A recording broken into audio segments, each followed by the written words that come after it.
Great to bring in Bob Nightengale, USA Today. Bob, first of all, how have you been? Yeah, doing well. Thanks, Dave. Okay, so I remember we had a conversation earlier, and you were talking at the All-Star break about the fact that some of the higher salary teams were struggling and some of the lower salary teams were doing well, and they ended up being concerned about it. In the end, Texas is the team that spent some money the last couple of years. Whether it was Seager or people forget Jacob, they acquired Jacob deGrom. I mean, they acquired some cash along the way. Is that now helping to bolster the Players Association idea? Well, it did. I mean, they were still below a $200 million payroll, but they dropped, $500 million on the free agents with the, Marcus Semien and Corey Seager. And, it was better than the Diamondbacks win the World Series with about a $100 million payroll. Right. And their, most expensive guy was Madison Bumgarner, who was released in May. I think that helped the cause for agents to say, if you spend money, you're going to win. All right, so that means one of the more important press conferences is when Scott Boras sits down with everybody. What was your takeaway from that?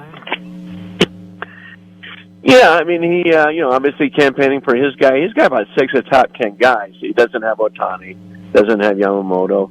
But, he has a Blake Snell, has a Jordan Montgomery, Cody Bellinger, that sort of thing. So, his thing was, hey, the Texas Rangers, plan worked. Of course, he had, I think he had 7 Rangers on that team.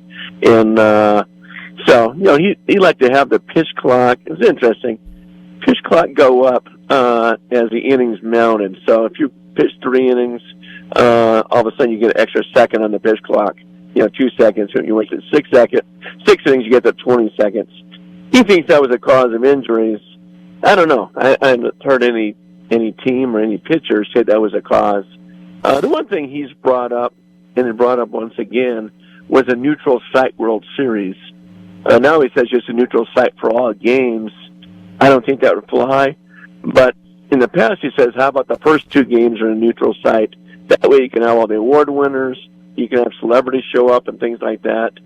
And there is something to that. I mean, when you're at the Super Bowl, you see all the NFL players and celebrities at it. When you're in a World Series, I kind of one hand the amount of current players I see at a game. Yeah, it's an interesting idea, and I see where he's coming from with it. But the Super Bowl is a game, and the atmosphere of the Super Bowl is rather neutral. The atmosphere of the World Series game is not, and that part, personally, that's the part I enjoy. The fact the fans are so into it.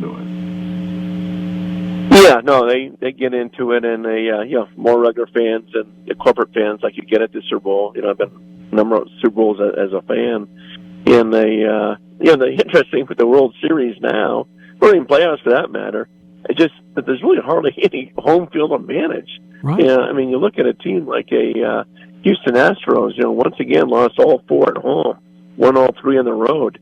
Just like in 2019 World Series. Texas was ended up at 11-0, 12-0 on the road. It's amazing how some of these teams are better off on the road, just blocking out all the actions. What about the move of Craig Counsell going from the Brewers to the Cubs and David Ross being out in Chicago? What was your thought on that interesting move? Well, first it was a complete shocker that would happen since he already had a manager. Dicey thing. I mean, for Counsell, it's a win-win. He gets all the money he wants, and pretty much he stay home.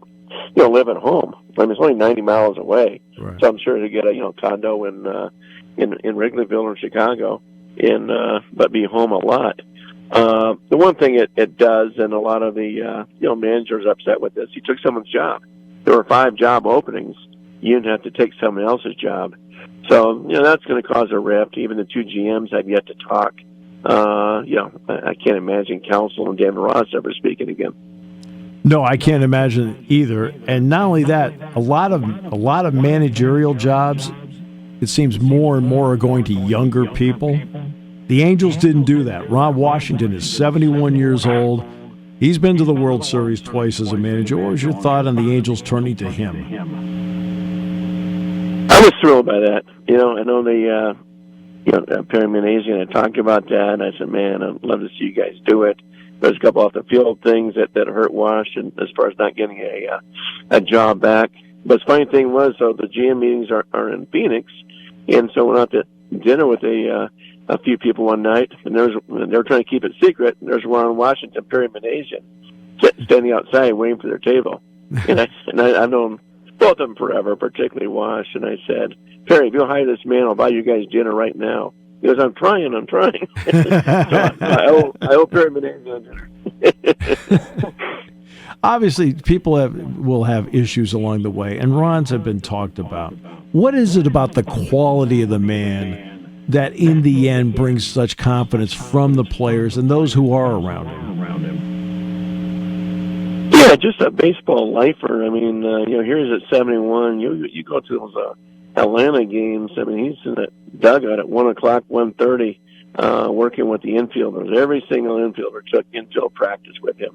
And he used to always talk all the time how valuable it is, for players to play at the post. He hates when players that play at 1:30 and taking the game off, each, one day a week. He says, go play. And you look at those Atlanta teams, all those guys always play every day. Yeah. Marcus Semien, who he had in Oakland, played, 179 games this year, the most plate appearances by anybody in baseball history. So, yeah, so hopefully he jumps on those guys and make sure, guys like Anthony Rendon, a guy like Mike Trout, start playing a lot more. What's interesting is that the Minnesota Twins, they finally went around, and then in the next round they did win a game. So they did things that they hadn't done in a long time. Yet, as you wrote 2 days ago, they're looking to reduce payroll. How interesting did you find that to be, and why are they doing it? Well, their ticket sales weren't high, and so it wasn't at the big boost in attendance. I think they're just being honest. I think there's a whole lot of teams that are thinking about, hey, we may reduce payroll here.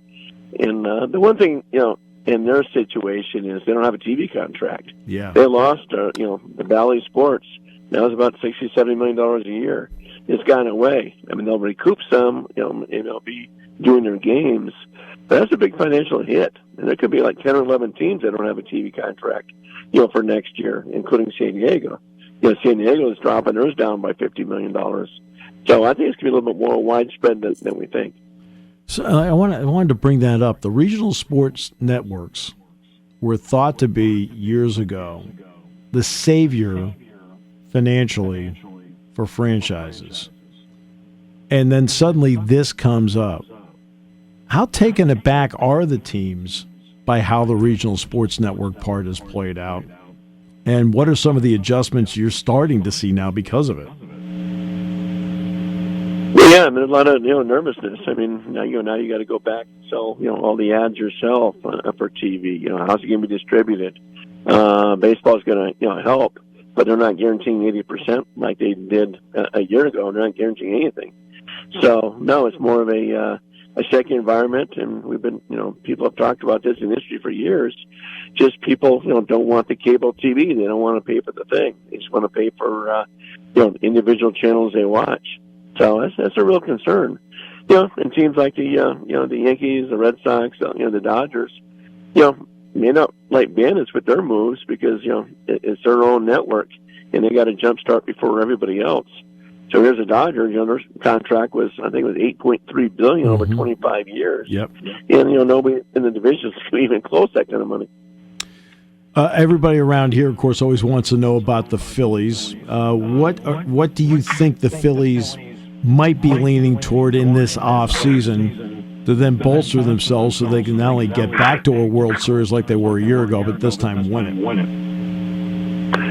Well, at least they made a decision on Bryce Harper. Excuse me, he should be playing all season long now at first base. They need their starting pitcher. I don't think I might be the minority. I don't think Aaron Nolan's coming back. I think he was going to come back. He would have already signed him. Yeah. They have had a year to do so. He was just okay during the regular season, better in the postseason. I keep hearing Blake Snell's name all the time. I'm not sure how Blake Snell can handle the Philadelphia market. That'd be my concern with him. But yeah, I mean, they're going to still spend money. They're still going to be, out to win it. they should be back in the playoffs. They just stopped hitting. I think that they made a mistake that covered that series when they came to Phoenix. They were up, 2-0. Came to Phoenix, flew in on the off day, came to work out, but did not take batting practice. The next day, did not take batting practice. All of a sudden, they weren't the same team hitting wise. Those bats got cold and hurt. Yeah, they sure did. All right, the Yankees will be an intriguing offseason story. So what are some of the things that we should be looking at to read the tea leaves with Brian Cashman as to what he needs to do? Well, I think next year's a big year for Cashman and certainly for Aaron Boone to win. At least you got to get back in the playoffs again. Got to go get another starting pitcher for sure. I don't see them involved in Ohtani sweepstakes. I mean, Ohtani came and pitched for at least a year, maybe 2 years before he pitches again. But I think just say they got to bring at least one big star, at least another big star pitcher, fortify that bullpen, and I think they need a center fielder too. I mean, a guy like Kevin Kiermaier, who's out there, you get him for a cheap contract. I think it'd be a hot commodity among both New York teams. A number of others as well. And he is a defensive whiz. Man, what an outfielder he is. I'll leave you on this one. Craig Breslow takes over. I'm sorry? Oh, no, I was going to say, great in the clubhouse, great in community. He's got the total package. Yeah. Craig Breslow takes over running the Red Sox. They were anywhere from whatever ranking you see, 13 to 15 in payroll. You and I both know that's not the Red Sox MO. Do you see them spending more money this offseason? I do. I think the fans were kind of discussing what happened. I think they'll trade Verdugo. I don't see Verdugo being back. I think they got to bring a star in there. They'll go after Ohtani. I think the New Balance is out of Boston. They'll go hard after him. I don't think they'll go there, but I do think they got to bring in one big marquee name for sure. No matter if it's a Bellinger or whether it's a Nola. A Yamamoto, something like that. But I'd be shocked if they don't spend, $150, $200 million on one free agent. I apologize. This will be my last question. Shohei Ohtani. I do have to ask about him. All right. So it's interesting. He can't pitch next year, right? Because of Tommy John, but he sure can hit. So what will the competition be like? Where do you expect the competition to be for him? I think you'll have 10, 12 teams bidding for him, just because of brand, nothing else. I mean, he's worth at least $25 million a year just off field endorsements, licensing, merchandise sales. Who knows when he pitch again? Some GMs don't think think he may not never pitch again. We'll see. Last time he had Tommy John surgery, he missed 2 years. And that was 5 years ago. Yeah. So there's no guarantee he'll be back in 2025. Certainly not by opening day. But I think the Dodgers are the favorites, being right there in Southern California. They always win.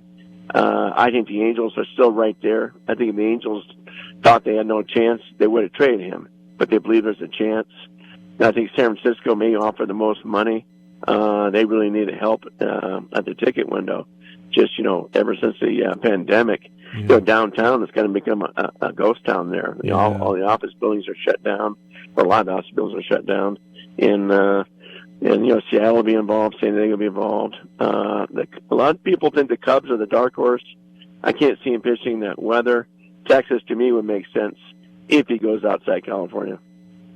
Always a pleasure. Thanks so much for your valuable time. I love talking baseball with you. Thanks, Bob. Sure, my pleasure. Take care, Steve.